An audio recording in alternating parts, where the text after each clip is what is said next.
जी आए ਨੂੰ ਪਿਆਰੇ ਵਿਦਿਆਰਥੀਓ 9th class the English the book English grammar and composition ਉਸ ਦਾ ਲੈਸਨ ਨੰਬਰ 8 ਨੌਨ ਫਾਈਨਾਈਟਸ ਅਗਲੀਆਂ ਦੋ ਐਕਸਰਸਾਈਜ਼ਸ 5 ਅਤੇ 6 ਇਸ ਵੀਡੀਓ ਵਿੱਚ ਕਰਨ ਜਾ ਰਹੇ ਹਾਂ। ਸੋ ਤੁਸੀਂ ਸਾਰੇ ਨੋਟਬੁੱਕ ਅਤੇ ਪੈਨ ਲੈ ਕੇ ਆਨਸਰਸ ਨੂੰ ਨੋਟ ਡਾਊਨ ਕਰ ਲਓ, ਐਕਸਪਲੇਨੇਸ਼ਨ ਨੂੰ ਬੜੇ ਧਿਆਨ ਦੇ ਨਾਲ ਸੁਣੋ ਤੇ ਮਗਰੋਂ ਦੀ ਇਹਨਾਂ ਐਕਸਰਸਾਈਜ਼ਸ ਨੂੰ ਬਿਨਾਂ ਦੇਖੇ ਆਪ ਕਰਨ ਦਾ ਅਭਿਆਸ ਵੀ ਤੁਸੀਂ ਜ਼ਰੂਰ ਕਰਨਾ ਹੈ। ਸੋ ਸ਼ੁਰੂ ਕਰੀਏ। ਤੇ ਅੱਗੇ ਵਧਣ ਤੋਂ ਪਹਿਲੇ ਮੈਂ ਚੇਤਾ ਕਰਾ ਦਵਾਂ 9th ਕਲਾਸ ਦੀਆਂ 4 ਪਲੇਲਿਸਟਾਂ ਇਸੇ ਚੈਨਲ ਤੇ ਹੋਰ ਹਨ। ਇੱਕ ਹੈ 9th ਇੰਗਲਿਸ਼ MCV, 9th ਦੂਜੀ ਹੈ 9th ਸਾਇੰਸ, ਤੀਜੀ ਹੈ 9th ਮੈਥ ਤੇ ਚੌਥੀ ਹੈ 9th ਮੈਥ ਨੋਟਸ। ਸੋ ਮੈਥ ਔਰ ਸਾਇੰਸ ਦੀਆਂ ਲੋੜਾਂ ਵੀ ਤੁਹਾਡੀਆਂ ਇਸੇ ਚੈਨਲ ਤੋਂ ਪੂਰੀਆਂ ਹੋ ਜਾਣਗੀਆਂ। ਉਹਨਾਂ ਪਲੇਲਿਸਟਾਂ ਤੇ ਜਾ ਕੇ ਉਹ ਵਿਸ਼ਿਆਂ ਦੇ ਵੀਡੀਓਜ਼ ਵੀ ਜ਼ਰੂਰ ਦੇਖੋ। So fill in the blanks with correct past participle. Past participle ਕਿਹੜਾ ਹੁੰਦਾ ਬੱਚੋ? Third form of the verb. Third form of the verb ਜਿੱਦਾਂ ਈਟ ਦੀ ਈਟਨ, ਠੀਕ ਹੈ, ਜਾਂ ਗੋ ਦੀ ਗੋਨ, ਠੀਕ ਹੈ। ਇਹਨਾਂ ਨੂੰ ਅਸੀਂ ਕਹਿ ਦਿੰਦੇ ਹਾਂ past participle form of the given verbs ਜਾਂ ਵਰਬਸ ਦਿੱਤੀਆਂ ਹੋਈਆਂ ਨੇ। ਸੋ ਇਹ ਵੀ ਬੜੀ ਵਧੀਆ ਐਕਸਰਸਾਈਜ਼ ਹੈ ਤੇ ਤੁਸੀਂ ਧਿਆਨ ਨਾਲ ਸੁਣੋ, ਮੈਂ ਨਾਲ ਇਹਦਾ ਇਹ ਸਾਰੇ ਸੈਂਟੈਂਸਿਸ ਨੂੰ ਤੁਸੀਂ ਨੋਟ ਡਾਊਨ ਕਰਕੇ ਰੱਟਾ ਲਾ ਲਓ ਤੇ ਮੂੰਹ ਤੇ ਚਾੜ ਲਓ। ਇਹ ਫਿਰ ਤੁਹਾਨੂੰ ਅੰਗਰੇਜ਼ੀ ਬੋਲਣ ਵਿੱਚ, ਲਿਖਣ ਵਿੱਚ ਇਹ ਬੜੀਆਂ ਚੀਜ਼ਾਂ ਸਹਾਈ ਹੋਣਗੀਆਂ। ਜਦੋਂ ਇੱਦਾਂ ਦੇ ਸੈਂਟੈਂਸ ਮੂੰਹ ਚੜ ਜਾਣਗੇ ਫਿਰ ਤੁਹਾਨੂੰ ਇੱਕ ਸੈਂਟੈਂਸਿਸ ਦੀ ਬਣਤਰ ਦਾ ਪਤਾ ਲੱਗ ਜਾਏਗਾ ਤੇ ਫਿਰ ਨਾਲ ਰਲਦੇ ਮਿਲਦੇ ਜਿਹੜੇ ਸੈਂਟੈਂਸ ਨੇ ਉਹ ਤੁਹਾਡੇ ਮੂੰਹ ਚੋਂ ਆਟੋਮੈਟਿਕਲੀ ਨਿਕਲਣੇ ਸ਼ੁਰੂ ਹੋ ਜਾਣਗੇ। ਸੋ ਦੇਖੋ, I got my house built. Built the third form ਹੈ ਬਿਲਟ, ਅਰਥਾਤ ਮੈਂ ਆਪਣਾ ਘਰ ਬਣਵਾਇਆ।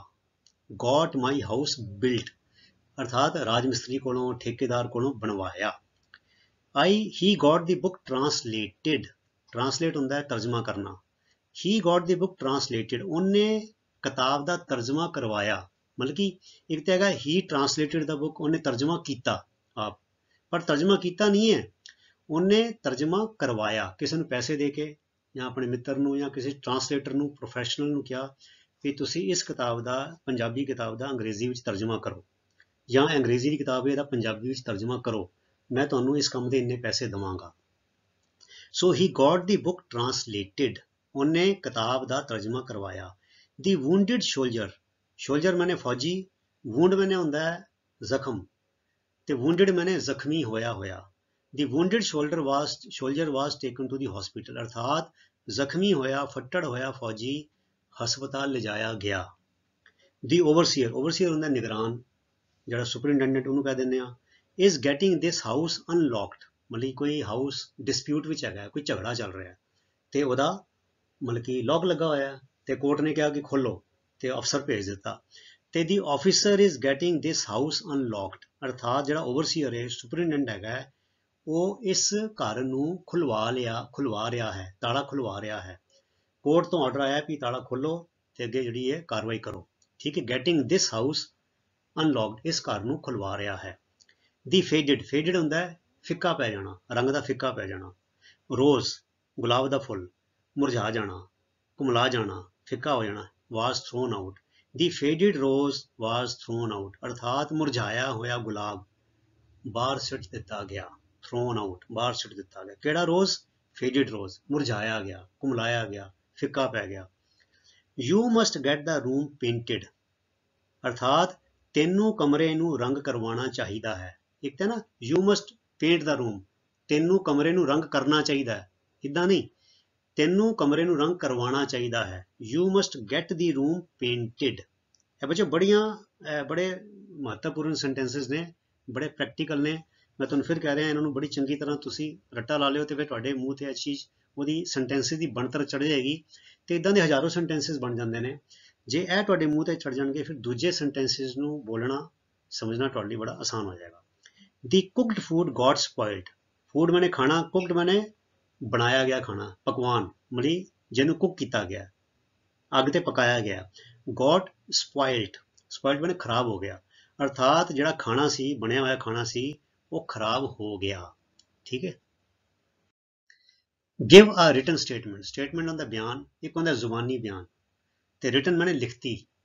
ਗਿਵ ਆ ਰਿਟਨ ਸਟੇਟਮੈਂਟ ਅਰਥਾਤ ਲਿਖਤੀ ਬਿਆਨ ਦਵੋ ਵੀ ਜਿਹੜੀ ਤੂੰ ਗੱਲ ਕਹਿ ਰਿਹਾ ਇਹ ਤੇ ਜ਼ੁਬਾਨੀ ਆਈ ਗਈ, ਇਹਦਾ ਕੋਈ ਸਬੂਤ ਨਹੀਂ ਹੈਗਾ, ਵੀ ਤੂੰ ਇਹ ਗੱਲ ਲਿਖ ਕੇ ਦੇ ਤੇ ਥੱਲੇ ਸਾਈਨ ਕਰ ਤੇ ਤਰੀਕ ਪਾ ਤੇ ਜਿੱਥੇ ਗੱਲ ਹੋਈ ਹੈ ਉਹ ਥਾਂ ਦਾ ਵੀ ਨਾਂ ਲਿਖ। ਤਾਂ ਅਸੀਂ ਕਹਿੰਦੇ, ਜਿੱਦਾਂ ਅਸੀਂ ਕਹਿੰਦੇ ਗਿਵ ਆ ਰਿਟਨ ਸਟੇਟਮੈਂਟ ਅਰਥਾਤ ਲਿਖਤੀ ਬਿਆਨ ਦਵੋ। ਅ ਬਰਨਡ ਚਾਈਲਡ ਡ੍ਰੈਡਸ ਦੀ ਫਾਇਰ, ਹੁਣ ਬੱਚਿਓ ਇਹ ਇੱਕ ਹੈਗਾ ਅਖਾਣ, ਇਹਦਾ ਮੈਂ ਪੰਜਾਬੀ ਦਾ ਅਖਾਣ ਤੁਹਾਨੂੰ ਨਾਲ ਦੱਸ ਦਿੰਦਾ। ਅਰਥਾਤ ਇਹਨੂੰ ਅਸੀਂ ਕਹਿੰਦੇ ਆ ਦੁੱਧ ਦਾ ਸੜਿਆ ਲੱਸੀ ਵੀ ਫੂਕ ਫੂਕ ਕੇ ਪੀਂਦਾ ਹੈ। ਲਿਖ ਲਵੋ, ਇਹ ਬੜੀਆਂ ਤੁਹਾਡੀ ਨੌਲੇਜ ਵਧਾਉਣ ਲਈ ਹੈਗੀਆਂ ਚੀਜ਼ਾਂ। ਸੋ ਜਿਹੜਾ ਹੈਗਾ ਅਸੀਂ ਕਹਿੰਦੇ ਆ ਅਖਾਣ ਦੁੱਧ ਦਾ ਸੜਿਆ ਲੱਸੀ ਵੀ ਫੂਕ ਫੂਕ ਕੇ ਪੀਂਦਾ ਹੈ, ਇਹ ਹੈਗਾ ਪੰਜਾਬੀ 'ਚ ਅਸੀਂ ਕਹਿ ਦਿੰਦੇ ਹਾਂ ਅਰਥਾਤ ਦੁੱਧ ਵੀ ਚਿੱਟਾ ਤੇ ਲੱਸੀ ਵੀ ਚਿੱਟੀ। ਦੁੱਧ ਉਬਲਦਾ ਸੀ, ਉਹਨੇ ਲੱਸੀ ਸਮਝੀ ਤੇ ਮੂੰਹ ਨੂੰ ਲਾਇਆ ਤੇ ਮੂੰਹ ਸੜ ਗਿਆ। ਹੁਣ ਅਗਲੀ ਵਾਰ ਲੱਸੀ ਲੈ ਕੇ ਆਇਆ ਤੇ ਲੱਸੀ ਨੂੰ ਵੀ ਫੂਕ ਮਾਰ ਮਾਰ ਕੇ ਪੀਂਦਾ ਹੈ। ਅਰਥਾਤ ਇੱਕ ਵਾਰ ਬੰਦੇ ਨੂੰ ਜਿਹੜੀ ਉਹ ਕਹਿੰਦੇ ਨਾ ਹੱਥ ਲੱਗ ਜਾਣ ਤੇ ਫਿਰ ਦੂਜੀ ਵਾਰ ਬੰਦਾ ਥੋੜਾ ਸਾਵਧਾਨ ਹੋ ਜਾਂਦਾ ਹੈ। ਸੋ ਬਰਨਟ ਚਾਈਲਡ ਮਤਲਬ ਕਿ ਉਹ ਚਾਈਲਡ ਬੱਚੇ ਨੇ ਡਰੈਡਸ ਹੁੰਦੇ, ਡਰਦਾ ਹੈ, ਖੌਫ ਖਾਂਦਾ ਹੈ ਫਾਇਰ ਤੋਂ।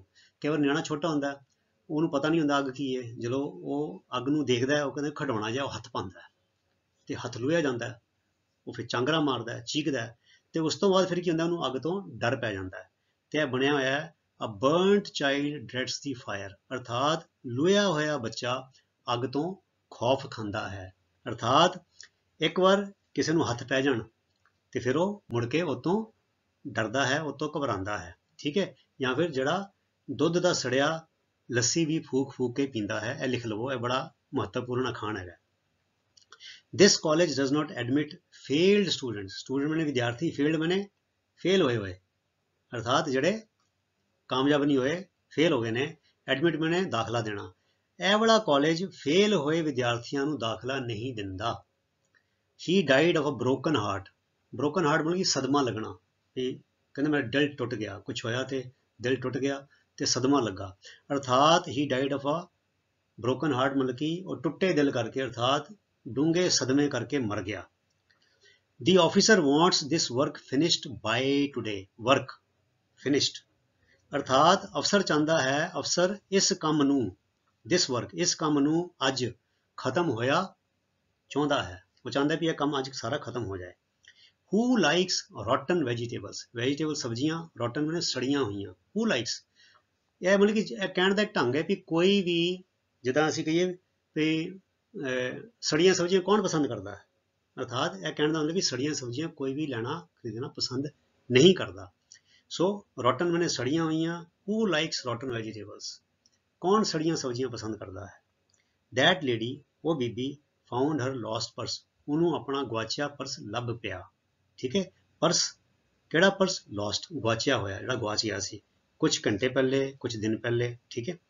ਆਈ found all the doors closed, ਮੈਨੂੰ ਸਾਰੇ ਦਰਵਾਜ਼ੇ ਬੰਦ ਮਿਲੇ। I found all the doors closed, ਵੀ ਮੈਂ ਗਿਆ, ਮੰਨ ਲਓ ਕੋਈ ਬਿਲਡਿੰਗ ਹੋਣੀ ਹੈ, ਕੋਈ ਦਫ਼ਤਰ ਹੋਣੇ, ਬਹੁਤ ਸਾਰੇ ਦਰਵਾਜ਼ੇ ਹੋਣਗੇ, ਤੇ ਆਈ found all the doors closed, ਮੈਂ ਗਿਆ ਤੇ ਦੇਖਿਆ ਭਾਈ ਸਾਰੇ ਦਰਵਾਜ਼ੇ ਬੰਦ ਸੀ। ਇਹ ਵੀ ਬੜੀ ਵਧੀਆ ਐਕਸਰਸਾਈਜ਼ ਹੈ ਬੱਚਿਓ। ਕੰਬਾਈਨ ਦੀ ਫੋਲੋਇੰਗ ਸੈਂਟੈਂਸਿਸ ਯੂਜ਼ਿੰਗ ਪਾਰਟੀਸਿਪਲਸ ਔਰ ਜਰੂੰਡਸ ਔਰ ਇਨਫਿਨਿਟਿਵਸ। ਤਿੰਨਾਂ ਚੋਂ ਮਤਲਬ ਪਾਰਟੀਸਿਪਲਸ ਆਈਐਨਜੀ ਵੀ ਹੋ ਸਕਦਾ ਹੈ, ਥਰਡ ਫਾਰਮ ਵੀ ਹੋ ਸਕਦਾ ਹੈ, ਹੈਵਿੰਗ ਪਲਸ ਥਰਡ ਫਾਰਮ ਵੀ ਹੋ ਸਕਦਾ ਹੈ, ਜਰੂੰਡਸ ਆਈਐਨਜੀ ਹੋ ਸਕਦਾ ਹੈ, infinitives to plus first form of verb ਜਾਂ plain first form of verb. ਠੀਕ ਹੈ। ਸੋ ਇਹ ਬੜੀ ਹੀ ਵਧੀਆ ਐਕਸਰਸਾਈਜ਼ ਹੈ।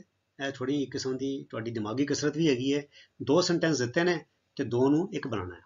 I made a journey to Bombay yesterday, ਅਰਥਾਤ ਕੱਲ ਮੈਂ ਬੰਬੇ ਸਫ਼ਰ ਤੇ ਗਿਆ। I went there to get the best financial advice, ਮੈਂ ਉੱਥੇ ਸਭ ਤੋਂ ਵਧੀਆ ਆਰਥਿਕ ਸਲਾਹ, ਵਿੱਤੀ ਸਲਾਹ ਲੈਣ ਗਿਆ। ਸੋ ਇੱਦਾਂ ਕਰ ਸਕਦੇ ਹਾਂ, I made a journey to Mumbai yesterday to get the best financial advice, ਮੈਂ ਸਭ ਤੋਂ ਵਧੀਆ ਆਰਥਿਕ ਸਲਾਹ ਲੈਣ ਕੱਲ ਬੰਬੇ ਗਿਆ। I made a journey to Mumbai yesterday for getting, ਇੱਥੇ ਟੂ ਗੈਟ, ਇੱਥੇ ਮੈਂ ਕਹਿੰਦਾ for getting the best financial advice. ਹੁਣ ਟੂ ਗੈਟ ਜਿਹੜਾ ਹੈਗਾ ਇਹ ਤੇ ਹੈਗਾ ਇਨਫਿਨਿਟਿਵ, ਤੇ ਇਹ ਫॉर ਗੈਟਿੰਗ ਹੈਗਾ ਇਹ ਤੁਹਾਡਾ ਪਾਰਟੀਸਿਪਲ ਹੋ ਗਿਆ। ਠੀਕ ਹੈ। ਇਹ ਜਰੰਡ ਹੋ ਗਿਆ। ਫਿਰ your parcel never reached me, ਤੇਰਾ ਜਿਹੜਾ ਪਾਰਸਲ ਸੀ ਮੇਰੇ ਕੋਲ ਪਹੁੰਚਿਆ ਹੀ ਨਹੀਂ। It had been address to the wrong place, ਉਹਦਾ ਸਰਨਾਮਾ ਤੂੰ ਗਲਤ ਲਿਖ ਦਿੱਤਾ ਸੀ ਕਿ ਉਹਦਾ ਪਤਾ ਕੁਝ ਹੋਰ ਸੀਗਾ। ਸੋ ਇਹਨੂੰ ਕਿੱਦਾਂ ਕਵਾਂਗੇ, having bean address to the wrong place, ਅਰਥਾਤ ਸਰਨਾਮਾ ਪਤਾ ਐਡਰੈਸ ਗਲਤ ਥਾਂ ਦਾ ਲਿਖਿਆ ਹੋਣ ਕਰਕੇ having been. Your parcel never reached me, ਤੇਰਾ ਪਾਰਸਲ ਭੇਜਿਆ ਹੈ ਮੇਰੇ ਕੋਲ ਪਹੁੰਚਿਆ ਹੀ ਨਹੀਂ, ਪੁੱਜਿਆ ਹੀ ਨਹੀਂ। ਫਿਰ ਆ ਗਿਆ ਟਰਨ ਟੂ ਦਾ ਰਾਈਟ, ਕਹਿੰਦੇ ਸੱਜੇ ਮੁੜ ਜਾਓ। You will find the office, ਤੁਹਾਨੂੰ ਦਫ਼ਤਰ, ਉਹ ਵਾਲਾ ਦਫ਼ਤਰ ਮਿਲ ਜਾਏਗਾ। ਸੋ ਇਹਨੂੰ ਇੱਦਾਂ ਕਹਾਂਗੇ turning to the right comma you will find the office. ਇਹ ਤੇ ਸਿੱਧਾ ਹੀ ਬੱਚਿਓ ਸੌਖਾ ਹੀ ਹੈ। ਸੋ ਟਰਨ ਦਾ ਬਣ ਜਾਏਗਾ ਟਰਨਿੰਗ ਟੂ ਦਾ ਰਾਈਟ, ਤੇ ਇੱਥੇ ਫੁੱਲ ਸਟਾਪ ਹਟਾ ਕੇ ਕੋਮਾ ਲਗਾ ਦਿਓ ਤੇ ਇੱਕ ਸੈਂਟੈਂਸ ਬਣ ਗਿਆ। ही ड्रू हिज स्वॉर्ड, ਉਹਨੇ ਆਪਣੀ ਤਲਵਾਰ ਕੱਢੀ। ही rushed at the king, ਅਤੇ ਉਹਨੇ ਰਾਜੇ ਵੱਲ ਮਤਲਬ ਕਿ ਕੁੱਦਿਆ, ਰਾਜੇ ਵੱਲ ਦੌੜਿਆ। ਸੋ ਇਹਨੂੰ ਦੋ ਢੰਗ ਨਾਲ ਕਹਿ ਸਕਦੇ ਹਾਂ, drawing his sword he rushed at the king, ਆਪਣੀ ਤਲਵਾਰ ਕੱਢਦੇ ਹੋਏ ਉਹ ਕਿੰਗ ਵੱਲ, ਰਾਜੇ ਵੱਲ ਭੱਜਿਆ। ਇੱਕ ਤਾਂ ਹੈ ਕਿ ਦੋਨੋਂ ਕੰਮ ਨਾਲ ਨਾਲ ਹੋਏ, ਨਾਲ ਤਲਵਾਰ ਕੱਢੀ ਨਾਲ ਹੀ ਭੱਜਿਆ, ਤਾਂ ਅਸੀਂ ਕਹਾਂਗੇ ਡਰਾਇੰਗ ਹਿਜ਼ ਸਵੋਰਡ। ਤੇ ਦੂਜੀ ਗੱਲ ਹੈ ਕਿ ਤਲਵਾਰ ਕੱਢਣ ਦੀ ਕਿਰਿਆ ਪਹਿਲੇ ਖਤਮ ਕਰ ਲਈ ਤੇ ਫਿਰ ਭੱਜਿਆ, ਫਿਰ ਅਸੀਂ ਕਹਾਂਗੇ ਹੈਵਿੰਗ ਡਰਾਨ ਹਿਜ਼ ਸਵੋਰਡ, ਆਪਣੀ ਤਲਵਾਰ ਕੱਢ ਲੈਣ ਤੋਂ ਬਾਅਦ ਹੀ ਰਸ਼ਡ ਐਟ ਦ ਕਿੰਗ, ਉਹ ਰਾਜੇ ਵੱਲ ਭੱਜਿਆ। ਸੋ ਇਹ ਮਤਲਬ ਇੱਕੋ ਜਿਹਾ ਭਾਵ ਹੈ, ਇੱਕੋ ਜਿਹਾ ਭਾਵ ਹੈ ਇਹਦਾ। ਸੋ ਡਿਊਰਿੰਗ ਹਿਜ਼ ਸਵੋਰਡ, ਡਰਾਇੰਗ ਹਿਜ਼ ਸਵੋਰਡ, ਤਲਵਾਰ ਕੱਢਦੇ ਹੋਏ, ਹੈਵਿੰਗ ਡਰਾਨ ਹਿਜ਼ ਸਵੋਰਡ, ਤਲਵਾਰ ਕੱਢ ਲੈਣ ਤੋਂ ਬਾਅਦ। ਠੀਕ ਹੈ। ਇਟ ਵਾਜ਼ ਮਾਈ ਪਰਸ, ਇਹ ਮੇਰਾ ਪਰਸ ਸੀ। ਇਟ ਹੈਡ ਬੀਨ ਲੋਸਟ, ਇਹ ਗਵਾਚ ਚੁੱਕਾ ਸੀ। ਸੋ ਅਸੀਂ ਕਹਾਂਗੇ it was my lost purse, ਇਹ ਮੇਰਾ ਗਵਾਚਿਆ ਹੋਇਆ ਪਰਸ ਸੀ। ਹੀ ਮੇਡ ਅ ਪ੍ਰੋਮਿਸ, ਉਹਨੇ ਵਾਅਦਾ ਕੀਤਾ। ਇੱਥੇ ਬੱਚਿਓ ਕੌਮਾ ਨਹੀਂ ਹੈਗਾ, ਫੁੱਲ ਸਟਾਪ ਹੈਗਾ, ਇਹ ਗਲਤ ਟਾਈਪਿੰਗ ਹੋ ਗਈ ਹੈ, ਇੱਥੇ ਕੌਮਾ, ਇੱਥੇ ਫੁੱਲ ਸਟਾਪ ਹੈ। ਠੀਕ ਹੈ। ਹੀ ਮੇਡ ਅ ਪ੍ਰੋਮਿਸ, ਉਹਨੇ ਵਾਅਦਾ ਕੀਤਾ। ਹੀ ਕੈਪਟ ਇਟ, ਉਹਨੇ ਉਹਨੂੰ ਨਿਭਾਇਆ। ਹੁਣ ਇਹਨੂੰ ਕਿੱਦਾਂ ਕਵਾਂਗੇ, having made a promise comma he kept it, ਅਰਥਾਤ ਵਾਅਦਾ ਕਰ ਲੈਣ ਤੋਂ ਬਾਅਦ ਉਹਨੇ ਉਹਨੂੰ ਨਿਭਾਇਆ। ਠੀਕ ਹੈ। ਫਿਰ ਆ ਗਿਆ ਵਨ ਮਸਟ ਸਰਵ 20 ਈਅਰਸ, ਮਤਲਬ ਕਿ ਬੰਦੇ ਨੂੰ ਘੱਟ ਤੋਂ ਘੱਟ ਮਸਟ ਹੈਗਾ ਨਾ, ਤਾਂ ਜ਼ਰੂਰ 20 ਸਾਲ ਨੌਕਰੀ ਕਰਨੀ ਚਾਹੀਦੀ ਹੈ। After that one can retire, ਉਸ ਤੋਂ ਬਾਅਦ ਕੋਈ ਰਿਟਾਇਰ ਹੋ ਸਕਦਾ ਹੈ। ਇਹਨੂੰ ਦੋ ਤਰੀਕੇ ਨਾਲ ਲਿਖ ਸਕਦੇ ਹਾਂ, after serving 20 years one can retire, ਅਰਥਾਤ 20 ਸਾਲ ਨੌਕਰੀ ਕਰਨ ਮਗਰੋਂ ਕੋਈ ਰਿਟਾਇਰ ਹੋ ਸਕਦਾ ਹੈ, ਜਾਂ ਹੈਵਿੰਗ ਸਰਵ 20 ਈਅਰਸ, 20 ਸਾਲ ਕੰਮ ਕਰ ਲੈਣ ਤੋਂ ਬਾਅਦ, ਨੌਕਰੀ ਕਰ ਲੈਣ ਤੋਂ ਬਾਅਦ ਵਨ ਕੈਨ ਰਿਟਾਇਰ। ਇਹ ਦੋ ਤਰੀਕੇ ਨਾਲ ਲਿਖ ਸਕਦੇ ਹਾਂ। ਫਿਰ ਅਗਲਾ ਦੇਖੀਏ, he said he would come today, ਉਹਨੇ ਕਿਹਾ ਕਿ ਉਹ ਅੱਜ ਆਏਗਾ। ਆਈ ਵਾਜ਼ ਪਲੀਜ਼ਡ ਐਟ ਦਿਸ, ਇਹ ਗੱਲ ਸੁਣ ਕੇ ਮੈਨੂੰ ਖੁਸ਼ੀ ਹੋਈ। ਹੁਣ ਇਹਨੂੰ ਮੈਂ ਤਿੰਨ ਤਰੀਕਿਆਂ ਨਾਲ ਲਿਖਿਆ। I was pleased with his saying he would come today, ਮੈਂ ਉਹਦਾ ਇਹ ਕਹਿਣਾ, ਉਹਦੇ ਇਸ ਕਹਿਣ ਕਰਕੇ ਕਿ ਉਹ ਅੱਜ ਆਏਗਾ, ਮੈਂ ਖੁਸ਼ ਹੋਇਆ। ਹਿਸ saying he would come today pleased ਮੀ, ਉਹਦਾ ਇਹ ਕਹਿਣਾ ਕਿ ਉਹ ਅੱਜ ਆਏਗਾ, ਉਹ ਇਸ ਗੱਲ ਨੇ ਮੈਨੂੰ ਖੁਸ਼ ਕੀਤਾ। ਜਾਂ I was pleased to hear of his coming today, ਮੈਂ ਉਹਦੇ ਅੱਜ ਆਉਣ ਬਾਰੇ ਸੁਣ ਕੇ ਖੁਸ਼ ਹੋਇਆ। ਦੇਖੋ ਕਿੰਨੀ ਵਧੀਆ ਗੱਲ ਹੈ ਬੱਚਿਓ। ਇਹਨੂੰ ਤਿੰਨ ਢੰਗ ਦੇ ਨਾਲ ਅਲੱਗ-ਅਲੱਗ ਰੂਪਾਂ 'ਚ ਅਸੀਂ ਕਹਿ ਸਕਦੇ ਹਾਂ। ਸੋ ਮੈਂ ਤੁਹਾਨੂੰ ਪ੍ਰੇਰਨਾ ਕਰਾਂਗਾ ਤਿੰਨਾਂ ਨੂੰ ਚੰਗੀ ਤਰ੍ਹਾਂ ਰੱਟਾ ਲਾ ਲਓ, ਤੇ ਇਹ ਬਹੁਤ ਵਧੀਆ ਸਿਸਟਮ ਹੈ। ਤੇ ਇਹਦੇ ਨਾਲ ਤੁਹਾਨੂੰ ਮਤਲਬ ਕਿ ਅੰਗਰੇਜ਼ੀ ਲਿਖਣੀ, ਲਿਖੀ ਹੋਈ ਪੜ੍ਹਨੀ ਤੇ ਬੋਲਣੀ ਜਿਹੜੀ ਹੈ ਉਹ ਬਹੁਤ ਸੌਖੀ ਲੱਗੇਗੀ। ਫਿਰ ਆ ਗਿਆ, I promise to help you in times of need, times of need ਮੈਨੇ ਲੋੜ ਦੇ ਸਮੇਂ, ਔਖੇ ਵੇਲੇ, ਮੈਂ ਤੇਰੀ ਲੋੜ ਦੇ ਵੇਲੇ ਮਦਦ ਕਰਨ ਦਾ ਅਹਿਦ ਲੈਂਦਾ ਹਾਂ, ਵਾਅਦਾ ਕਰਦਾ ਹਾਂ। ਠੀਕ ਹੈ। You can rely on this, ਤੂੰ ਇਸ ਗੱਲ ਤੇ ਭਰੋਸਾ ਕਰ ਸਕਦਾ ਹੈ। ਹੁਣ ਇਹਨੂੰ ਮੈਂ ਤਿੰਨ ਢੰਗ ਨਾਲ ਲਿਖਿਆ, ਦੇਖੋ ਇਹਨੂੰ ਵੀ। My promise to help you in times of need can be relied upon, ਤੈਨੂੰ ਮਦਦ ਕਰਨ ਦਾ ਜੋ ਵਾਅਦਾ ਹੈ ਮੇਰਾ, ਸਮੇਂ ਲੋੜ ਵੇਲੇ ਮਦਦ ਕਰਨ ਦਾ ਵੇਲਾ ਹੈ, ਉਹ ਤੇ ਵਿਸ਼ਵਾਸ ਕੀਤਾ ਜਾ ਸਕਦਾ ਹੈ। ਠੀਕ ਹੈ। ਦੂਜੀ ਗੱਲ, you can rely on my promise to help you in times of need, ਤੂੰ ਮੇਰਾ ਤੈਨੂੰ ਲੋੜ ਵੇਲੇ ਮਦਦ ਕਰਨ ਦਾ ਜੋ ਵਾਅਦਾ ਹੈ ਉਹ ਤੇ ਵਿਸ਼ਵਾਸ ਕਰ ਸਕਦਾ ਹੈ। ਜਾਂ relying on my promise to help you in times of need won't fail you, ਅਰਥਾਤ ਤੈਨੂੰ ਮਦਦ ਕਰਨ ਦਾ, ਔਖੇ ਵੇਲੇ ਮਦਦ ਕਰਨ ਦਾ ਜੋ ਮੇਰਾ ਵਾਅਦਾ ਹੈ ਉਹ ਤੈਨੂੰ ਨਿਰਾਸ਼ ਨਹੀਂ ਕਰੇਗਾ। ਮਤਲਬ ਕਿ ਵੋਂਟ ਫੇਲ ਯੂ, ਅਰਥਾਤ ਕਿ ਇਹ ਗੱਲ ਜਿਹੜੀ ਤੂੰ ਜਿਹੜਾ ਮੇਰੇ ਤੇ ਭਰੋਸਾ ਕਰ ਰਿਹਾ, ਇਹ ਤੇ ਤੈਨੂੰ ਨਿਰਾਸ਼ਾ ਨਹੀਂ ਹੋਏਗੀ, ਮੈਂ ਤੇ ਪੂਰਾ ਉਤਰਾਂਗਾ। ਸੋ ਇਹਨੂੰ ਤਿੰਨ ਢੰਗ ਦੇ ਨਾਲ ਬੱਚੇ ਅਸੀਂ ਲਿਖ ਸਕਦੇ ਹਾਂ। ਆਖਰੀ ਆ ਗਿਆ, ਸ਼ੀ ਵਾਜ਼ ਪ੍ਰੇਜ਼ਡ ਬਾਏ ਆਲ, ਉਹਦੀ ਸਾਰਿਆਂ ਵੱਲੋਂ ਸਿਫਤ ਕੀਤੀ ਗਈ।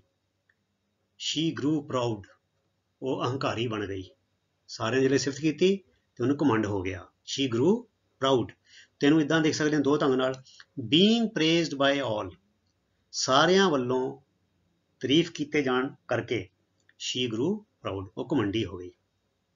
ਜਾਂ ਪ੍ਰੇਜ਼ਿੰਗ ਬਾਏ ਆਲ ਮੇਡ ਹਰ ਗਰੋ ਪ੍ਰਾਊਡ, ਅਰਥਾਤ ਸਾਰਿਆਂ ਵੱਲੋਂ ਕੀਤੀ ਜਾਂਦੀ ਸਿਫਤ ਨੇ ਉਹਨੂੰ ਘਮੰਡੀ ਬਣਾ ਦਿੱਤਾ। ਠੀਕ ਹੈ। ਸੋ ਇਸ ਤਰ੍ਹਾਂ ਬੱਚਿਓ ਜਿਹੜੇ ਹੈ ਸੈਂਟੈਂਸਿਸ ਨੇ ਦੋ, ਇਹਨਾਂ ਨੂੰ ਕੰਬਾਈਨ ਕਰਕੇ ਮੈਂ ਕਹਾਂਗਾ ਬਹੁਤ ਹੀ ਵਧੀਆ ਐਕਸਰਸਾਈਜ਼ ਹੈ। ਪਿਛਲੀ ਐਕਸਰਸਾਈਜ਼ ਵਿੱਚ ਵੀ ਆਪਾਂ ਜਿਹੜੀ ਇਸ ਤੋਂ ਪਹਿਲਾਂ ਵੀਡੀਓ ਸੀ ਉਹ 'ਚ ਵੀ ਕੰਬਾਈਨਿੰਗ ਦੀ ਸੈਂਟੈਂਸਿਸ ਸੀਗਾ, ਇਹ ਵੀ ਕੰਬਾਈਨਿੰਗ ਦਾ ਸੈਂਟੈਂਸਿਸ ਸੀਗਾ। ਇਹ ਬਹੁਤ ਹੀ ਵਧੀਆ ਐਕਸਰਸਾਈਜ਼ ਹੈ ਤੁਹਾਡੀ ਅੰਗਰੇਜ਼ੀ ਦੀ ਜੋ ਬਰੀਕੀਆਂ ਨੇ ਉਹਦੀ ਬੋਲੀ ਨੂੰ, ਚਾਹੇ ਉਹ ਬੋਲਣ ਦੀ ਅੰਗਰੇਜ਼ੀ ਹੈ, ਚਾਹੇ ਲਿਖਣ ਦੀ ਅੰਗਰੇਜ਼ੀ ਹੈ, ਚਾਹੇ ਉਹ ਲਿਖੀ ਹੋਈ ਨੂੰ ਪੜ੍ਹ ਕੇ ਸਮਝਣ ਦੀ ਅੰਗਰੇਜ਼ੀ ਹੈ। ਇਹ ਚੀਜ਼ਾਂ ਤੁਹਾਡੇ ਬਹੁਤ ਸਹਾਈ ਹੋਣਗੀਆਂ। ਸੋ ਤੁਸੀਂ ਇਹਨੂੰ ਬੜੀ ਸ਼ਿੱਦਤ ਦੇ ਨਾਲ, ਬੜੀ ਮਤਲਬ ਕਿ ਰੀਝ ਦੇ ਨਾਲ ਇਹਨਾਂ ਨੂੰ ਕਰੋ। ਔਰ ਮੈਂ ਤੁਹਾਨੂੰ ਇਹ ਵੀ ਦੱਸ ਦੇਵਾਂ, ਇਸ ਕਿਸਮ ਦੀਆਂ ਐਕਸਰਸਾਈਜ਼ ਤੁਹਾਡੀਆਂ ਅੱਗੇ 10ਵੀਂ 11ਵੀਂ 'ਚ ਵੀ ਇਸੇ ਤਰ੍ਹਾਂ ਚੱਲਣਗੀਆਂ।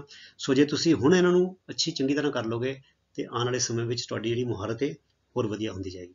ਸੋ ਪਿਆਰੇ ਵਿਦਿਆਰਥੀਓ, ਇਸੇ ਤਰ੍ਹਾਂ ਤੁਸੀਂ ਮਨ ਲਾ ਕੇ ਅਨੁਸ਼ਾਸਨ ਨਾਲ ਪੜ੍ਹਾਈ ਕਰੀ ਚਲੋ ਤੇ ਅਗਲੇ ਵੀਡੀਓ ਤੱਕ ਲਈ ਗੁੱਡ ਬਾਏ। ਤੁਹਾਡਾ ਸਾਰਿਆਂ ਦਾ ਬਹੁਤ ਬਹੁਤ ਧੰਨਵਾਦ। ਰੱਬ ਰਾਖਾ। Thank you very much.